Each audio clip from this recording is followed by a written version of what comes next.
Hi, it's Steve. In this video, we'd like to show you how to install a cover on the cutlery basket for your dishwasher. It's a really easy repair. Let me show you how we do it.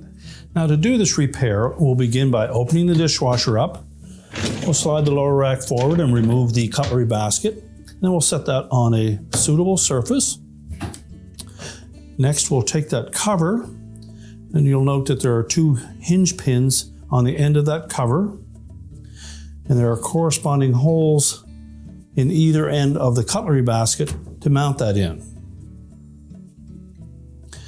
Now you may note that one of those pins is a little bit longer, so we'll install that one first.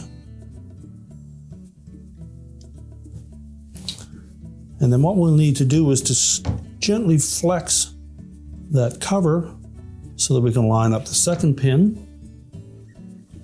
So while keeping it pressed towards the end that we already have the pin installed in, just flex it enough. It'll fit in the opposite side. Verify that it opens and closes freely. If you've chosen to install two, simply duplicate that procedure for the opposite end of that cutlery basket. We can place it back in the bottom rack, close up the dishwasher, and your repair is complete.